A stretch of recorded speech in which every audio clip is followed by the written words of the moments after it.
Daily taste the daily. విశాఖలో గూగుల్కు భూ కేటాయింపు కొత్త మలుపు తిరగబోతోందా? అస్సలు ఊహించిన అభ్యంతరాలు తెర మీదకు వస్తున్నాయా? మ్యాటర్ మతం రంగు పులుముకుంటోందా? ఊ అంటే ఏమవుతుందో, ఓహూ అంటే ఏమవుతుందో అర్థం కాక బీజేపీ తల బాధేసుకుంటోందా? ప్రభుత్వం ప్రతిష్టాత్మకంగా భావిస్తున్న ప్రాజెక్టుకు ఎదురవుతున్న కొత్త అడ్డంకులేంటి? దాంతో కాషాయ దళానుకున్న సంబంధం ఏంటి? డబుల్ ఇంజిన్ సర్కార్తో ఏపీ ప్రగతి ప్రయాణం బుల్లెట్ రైల్ కంటే వేగంగా దూసుకుపోతున్నట్టు ఘనంగా ప్రచారం చేసుకుంటుంది ప్రభుత్వం. అందులోనూ విశాఖకు గూగుల్ లాంటి ప్రతిష్టాత్మక సంస్థల్ని తీసుకొస్తున్నామని గొప్పగా చెప్పుకుంటున్నారు. విపక్షం విమర్శలు, విశ్లేషకుల అభిప్రాయాలు ఎలా ఉన్నా గూగుల్ డేటా సెంటర్ని మాత్రం బాగా ప్రమోట్ చేసుకుంటున్నారు ప్రభుత్వ పెద్దలు. అయితే ఆ సంస్థకు కేటాయించిన భూముల విషయంలో ఇప్పుడు కొత్త ట్విస్ట్ ఆసక్తి రేపుతుంది. ఇందులోకి మతం, మనోభావాల సమస్యలు ఎంట్రీ ఇవ్వడం ఇంకా ఉత్కంఠ కలిగిస్తోంది. రాను రాను ఇది ఏ టర్న్ తీసుకుంటుందో, కూటమిలోని మిగతా రెండు పక్షాల సంగతి ఎలా ఉన్నా బీజేపీ ఈ ఇరకాటం నుంచి ఎలా బయటపడుతుందోనన్న డిస్కషన్ మొదలైంది విశాఖ రాజకీయ వర్గాల్లో. గూగుల్ డేటా సెంటర్కు విశాఖలో 4 చోట్ల మొత్తం 400 ఎకరాల భూమి కేటాయించింది ప్రభుత్వం.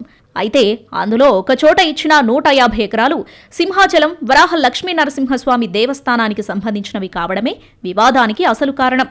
మీరు పెట్టుబడులు తీసుకొస్తే తీసుకురండి, కంపెనీలు పెట్టించండి, అభివృద్ధికి మేం ఏమాత్రం వ్యతిరేకం కాదు. అదే సమయంలో అప్పన్న భూముల్ని అప్పనంగా కార్పొరేట్ కంపెనీలకు కట్టబెడతామంటే ఊరుకునే ప్రసక్తే లేదంటూ తాజాగా వీహెచ్పీ ప్రభుత్వానికి లేఖ రాయడం కలకలం రేపుతుంది. అది కూడా డైరెక్ట్గా ఉప ముఖ్యమంత్రి పవన్ కళ్యాణ్ను ఉద్దేశిస్తూ రాయడం ఇంకా ఇంట్రెస్టింగ్గా మారిపోయింది. ఆ 150 ఎకరాల్లో పండించే పంటలు, వచ్చే ఆదాయాన్ని స్వామివారి కైంకర్యాలకు మాత్రమే వాడాలని, అంతే తప్ప ధర్మ వ్యతిరేకంగా గూగుల్కిస్తామంటే ఒప్పుకునే ప్రసక్తే లేదన్నది వీహెచ్పీ వాయిస్. ఇది న్యాయస్థానాల తీర్పులకు విరుద్ధం కనుక ఖచ్చితంగా ఆ నిర్ణయాన్ని వెనక్కి తీసుకోవాలని డిమాండ్ చేస్తుంది విశ్వ హిందూ పరిషత్. ఇక్కడే బీజేపీ కూడా ఇరుకున పడుతుందట. ప్రభుత్వంలో భాగస్వామిగా ఉంటున్నాం కాబట్టి భూ కేటాయింపు నిర్ణయాన్ని వ్యతిరేకించలేక, ఇటు హిందూ ధర్మం ప్రకారం వీహెచ్పీని కాదనలేక కాషాయ పార్టీ నేతలు సతమతమవుతున్నట్టు తెలుస్తోంది. కేంద్ర ప్రభుత్వ సహకారంతో రాష్ట్రానికి పెద్ద ఎత్తున నిధులు, పెట్టుబడులు వస్తున్నా ఆ విషయాన్ని ప్రచారం చేసుకోవడంతో బాగా వెనకబడ్డారని ఇప్పటికే విమర్శలు ఎదుర్కొంటున్న క్రమంలో ఏపీ కమలం లీడర్స్కు వీహెచ్పీ లేఖ మూలిగేనక్క మీద తాటిపండు పడ్డట్టయిందని అంటున్నారు. ముడసర్లో దగ్గర బీఆర్టీఎస్కు ఆనుకుని సర్వే నెంబర్ 275లో సుమారు 150 ఎకరాల దేవస్థానం భూములున్నాయి. ప్రస్తుతం వీటి విలువ 100 కోట్లలో ఉంటుంది. ఇక్కడ ఖరీదు ఒక లెక్క కాగా అంతకు మించి సెంటిమెంట్ తెర మీదకొస్తుంది. అప్పన్న స్వామి ఆస్తులను ధారాదత్తం చేయడమంటే ఖచ్చితంగా నష్టం చేయడం తప్ప మరొకటి కాదనేది వీహెచ్పీ వాయిస్.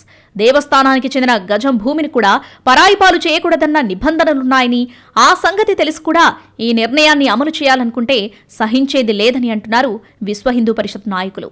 అదే సమయంలో హైందవ శంఖారావం తీర్మానం గుర్తులేదా అంటూ డైరెక్ట్గా బీజేపీని ప్రశ్నిస్తుంది.